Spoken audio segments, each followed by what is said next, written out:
Alur film Brobre segera dimulai. Hai semuanya, kembali lagi bersama Brobre.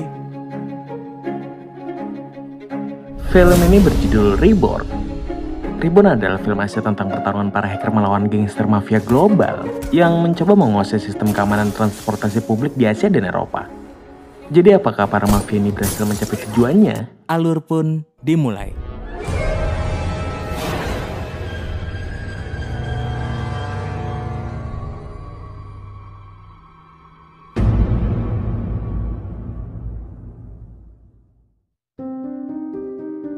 Sebuah jaringan kasino ilegal yang berbasis di Hong Kong baru aja dapat keuntungan berlipat ganda dari bisnis kasino online mereka.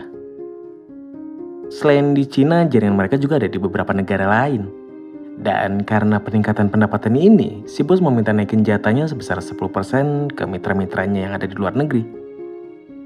Tapi tiba-tiba ada gangguan sama sistem komputer di kasino dan jadinya semua fasilitas mati. Ternyata hal itu ulah hacker bayaran bernama Fei Qiao. Dia dibantu sama cewek ahli bela diri bernama Sui, dan mereka mengalahkan semua anak buah bos kasino.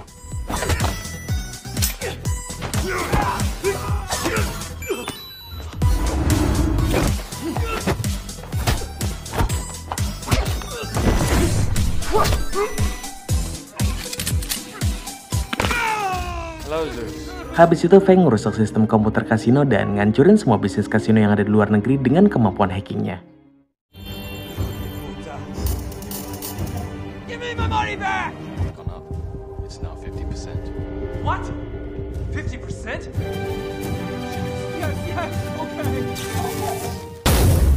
Lalu pas Pei selesai sama urusannya, seorang pria misterius muncul buat ngebunuh si bos kasino. Setelah itu Fei sama Sui pergi ke Kuala Lumpur buat nemuin klien mereka yang jadi dalang penghancuran kasino barusan. Jadi orang yang nyewa mereka adalah mafia bernama Mori. Dan kali ini dia udah punya tugas lagi buat Fei, yaitu meretas sistem keamanan milik Oasis. Yang baru dikontrak Malaysia buat ngamanin semua sistem layanan transportasi negaranya. Tapi karena ruang lingkup tugas ini jauh lebih luas, Fei minta tambahan personil dan bayaran yang lebih besar. Setelah persyaratannya disetujui, dia pun langsung ingat sama seorang hacker hebat yang pernah ngalahin dia pas dulu ikut kompetisi hacker dunia. Dan hacker itu adalah Hao Ming, seorang jomblo akut yang kerjanya cuma main game VR aja dan meratas apa aja yang dia pengen. Biasanya habis main game dia mantau ciwi-ciwi teman gamenya yang kebanyakan bukan tipe ceweknya. Kebetulan juga pas itu ada satu teman gamenya yang bikin status habis kecopetan sambil ngasih ciri-ciri pencopetnya. Dia pun langsung meretas CCTV di jalanan Shanghai dan gak pakai lama pencopetnya langsung ketemu.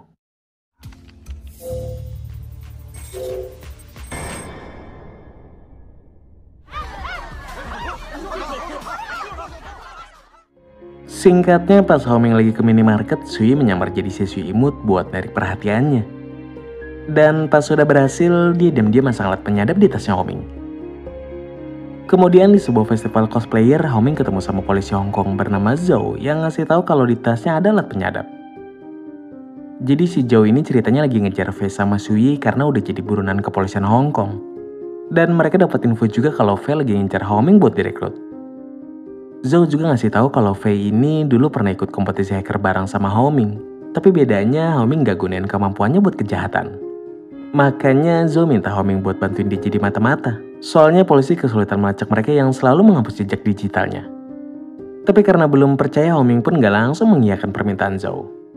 Barulah pas dia pulang ke rumah, Hao Ming jadi percaya. Karena Fei mulai meneror dia.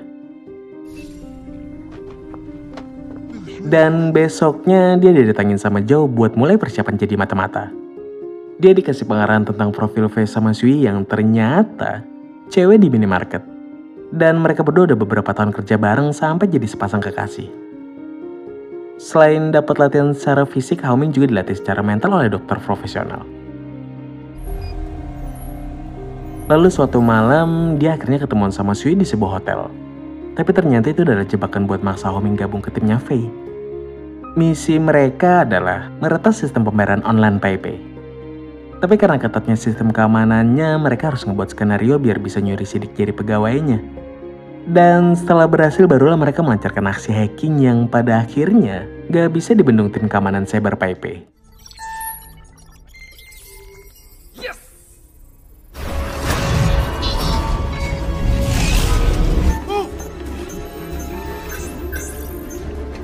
dan minta tebusan 1 juta euro buat bebasin sistemnya. Buat ngerayain kesuksesan barusan, mereka ngadain pesta kecil-kecilan. Tapi tiba-tiba, Faye berubah marah dan bilang kalau Homing udah terlahir kembali. Dia harus menghindari perbuatan jahat, lalu melempar dan menembak Homing. Tapi ternyata, semua kejadian barusan adalah mimpinya Homing yang lagi dianalisis buat memahami emosi mental dan ketakutannya. Serta ngasih sugesti ke otaknya biar dia bisa ngatasin hal-hal itu pas jadi mata-mata beneran. Sebelum menyelesaikan pelatihan ini, Zhou ngasih action figure yang udah dimodifikasi buat jadi alat komunikasi mereka nanti.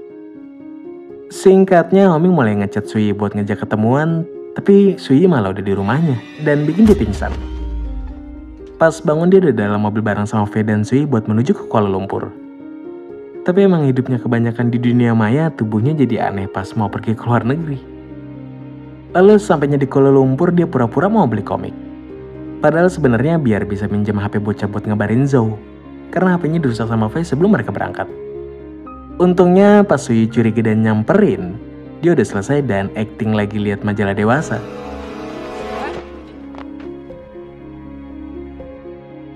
Habis itu mereka sampai di markas dan Homing juga dipertemukan sama Mori, di mana dia disetujui buat jadi partnernya Faye. Selama persiapan awal untuk merusak sistem Oasis, Homing selalu ngabarin semua temuannya ke Zhou lewat action figurnya, yang secara otomatis nyambung ke device-nya Zhou. Dan setelah persiapan awal selesai, mereka mulai melancarkan aksi buat dapetin semua keperluan di lapangan. Faye dan Sui bertugas menyusup ke perusahaan Oasis sebagai tim penguji keamanan. Dan Homing dapat tugas buat mastiin petugas keamanan gak curiga dan ngasih akses ke mereka. Pas sudah sampai di ruangan sistem Oasis, mereka langsung nanam virus, biar sistem Oasis bisa dikendalikan. Dan akhirnya pada sistem peluncuran sistem Oasis terbaru, sang CEO dibuat panik karena sistem mereka ternyata udah diretas.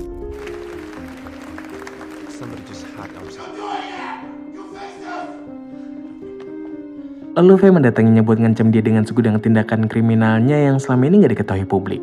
Biar CEO Oasis mau menjual sistem baru mereka ke Mori dengan harga yang murah. Karena nggak punya pilihan lain, sang CEO pun mengumumkan di depan para undangan bahwa sistem Oasis terbaru udah dijual ke seorang pengusaha IT Asia, yaitu Mori. Dan sehabis pengumuman itu, Mori ngusir CEO Oasis secara halus dari perusahaannya sendiri, dengan dikawal sama anak buahnya Mori, yang gak lain adalah orang yang membunuh bos kasino. Setelah mengambil alih kepemilikan sistem Oasis, Mori mengumumkannya ke para pengusaha dunia. Kelicikannya nggak berhenti sampai di situ, karena dia juga menghasut salah seorang asisten bos IT Eropa buat berkhianat, biar bisa menjual sistem Oasis ke sana. Di tempat lain, Homing diajak merayakan keberhasilan mereka dengan makan di restoran. Kebetulan hari itu adalah ulang tahunnya, dan dia memanfaatkannya buat foto bareng sama mereka. Dan tiba-tiba, Faye dikejutkan sama berita meninggalnya CEO Oasis. Seketika raut wajahnya langsung berubah jadi cemas pas lihat Mori di TV. Setibanya di markas, dia langsung nyuruh Homing buat balik karena sekarang keadaannya udah mulai bahaya. Tapi rencana mereka ketahuan sama Mori yang ternyata udah nangkap Sui. Mereka disuruh buat bikin coding pintu belakang di sistem Oasis biar Mori bisa memata-matain pelanggannya. Pas codingnya udah jadi, mereka datang ke tempatnya Mori buat ngebebasin Sui. Tapi emang dasar mafia, Mori ngingkarin janji dan nyuruh anak buahnya buat ngabisin mereka.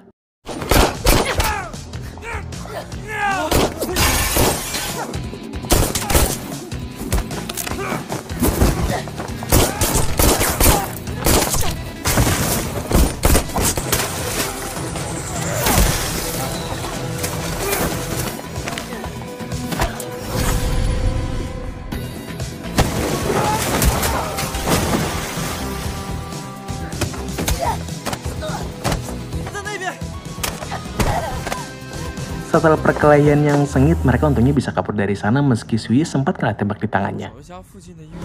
Di saat bersamaan, kode backdoor udah kepasang, dan sistem Oasis terbaru mulai diupdate ke semua penggunanya. Target pertama Mori adalah membajak pesawat pribadi para bos IT dunia, dengan dibantu sama asisten bos IT Eropa. Tapi pas aksinya udah berhasil, si asisten malah dibunuh begitu aja.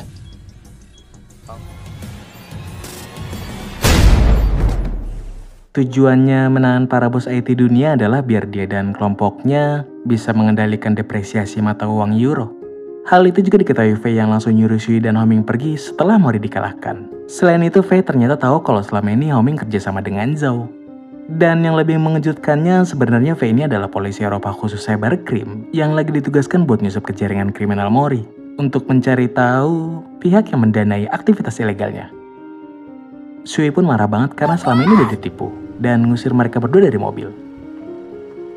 Akhirnya, Faye sama Homing balik ke kantor Oasis berdua doang dan mereka mencoba melacak lokasi Mori dari jaringan Oasis. Dan pas sudah ketemu, Faye minta bantuan Interpol buat nangkap Mori. Belakangan, mereka baru sadar kalau tujuan Mori adalah membajak pesawat para bos IT. Tapi karena pusat kontrol Oasis ada di HP-nya Mori, mereka harus ke sana buat menghentikannya. Tapi sayangnya pas mereka mau kabur, anak buah Mori memorgoki mereka.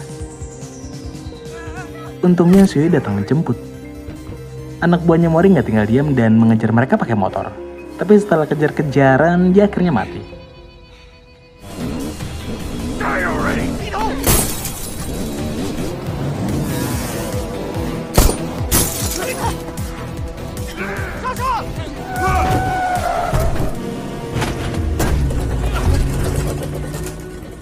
Setelah itu mereka menemukan mobilnya Mori dan mengejarnya. Kita diperlihatkan Mori pakai aplikasi hacking lalu lintas biar bisa nerobos lampu merah. Tapi langsung dibalas sama Homing dengan meretas mobilnya Mori sehingga bisa dihentikan. Naasnya Mori pegang senjata dan pas dia kabur, sempat ngeluarin tembakan yang mengenai perut Sui sampai dia meninggal. Faye dan Homing pun langsung ngejar Mori yang kabur pakai MRT dengan aplikasi hackingnya. Mereka pun terpaksa naik di luar kereta dan Homing beradu hacking sama Mori buat berhentiin keretanya.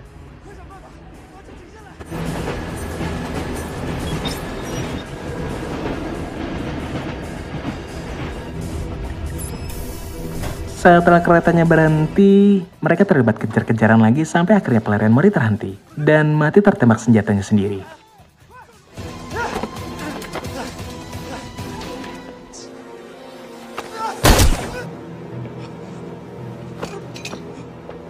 Lalu Homing mengambil HP-nya Mori buat menghentikan pembajakan pesawat.